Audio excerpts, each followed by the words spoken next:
आपके साथ हूं। आइए जानते हैं आज की ताजा अपडेट्स। देश और दुनिया में क्या चल रहा है उसकी पूरी जानकारी लेकर हाजिर हैं। सबसे पहले बात करते हैं आज के मुख्य समाचार की। नमस्कार, स्वागत है आपका भीम न्यूज इंडिया, देश के सबसे प्रमुख और विश्वसनीय चैनल में। आप देख रहे हैं भीम न्यूज इंडिया।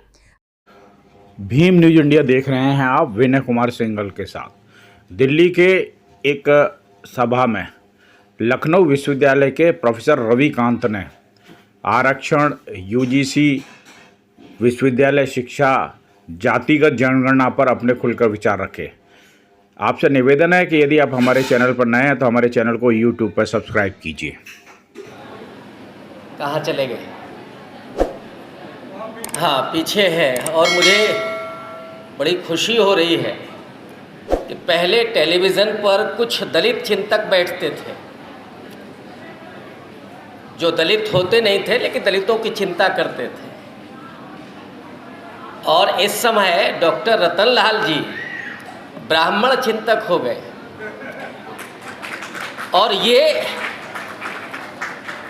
बड़ी अच्छी बात है कि वो जितनी चिंता इस देश के बहुजनों की कर रहे हैं उतनी ही चिंता उस पूरे हिंदू राष्ट्र के फिनोमिना में फंसे हुए उन ब्राह्मणों की कर रहे हैं कि जो कलम छोड़ करके फरसा हाथ में लेकर के घूम रहे हैं। हम लोग तो विश्वविद्यालय से जुड़े हुए हैं। एक दौर था, और ज़्यादा दूर नहीं, मुश्किल से अब 1 दशक पहले, जब ब्राह्मण बच्चे आगे की कुर्सियों पर बैठते थे पढ़ने के लिए, आगे बेंचों पर बैठते थे। अब वो कहाँ होते हैं ये हम लोग जानते हैं, डॉक्टर सूरज मंडल जी जानते हैं। तो ये जो फोरम है, मैं सबसे पहले तो आयोजकों का बहुत शुक्रिया अदा करूंगा कि उन्होंने मुझे बात रखने का अवसर दिया। तो बात तो इस देश के संविधान की होगी। और यहाँ जहाँ आप बैठे हुए हैं बहुत दूर से लोग आए हैं, और सबसे अच्छी बात है कि माताएं बहनें बहुत बड़ी संख्या में हैं, आमतौर पर जो नहीं दिखती हैं उन सभाओं में। और जब मैं उनको देख रहा था तो मैं महसूस कर रहा था बाबा साहब अम्बेडकर के अपने जीवन को, उनकी पत्नी माता रमाबाई अम्बेडकर को, कि उन दोनों लोगों ने उस समय इस देश के 8 करोड़ दलितों की सुरक्षा के लिए अपने 3 बच्चों की जिंदगी कुर्बान कर दी। और माताबाई रमा अम्बेडकर ने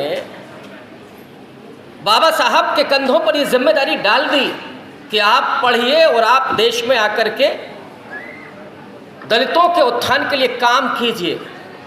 और वो जो करती थी, जब बाबा साहब पढ़ाई कर रहे थे तो वो उपले पाथ करके, कंडे पाथ करके, उनको बेच करके पैसा भेज रही थी बाबा साहब की पढ़ाई के लिए।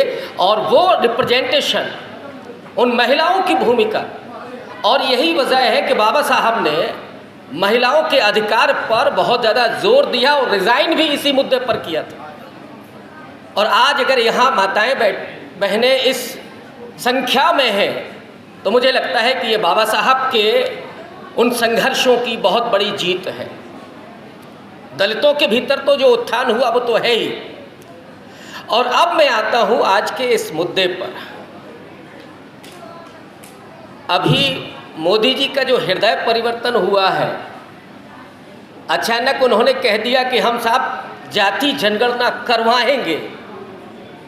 तो आपको क्या लग रहा है कि ऐसे ही उन्होंने अचानक एक दिन सपना आया कि अब हमें सुध ले लेनी चाहिए?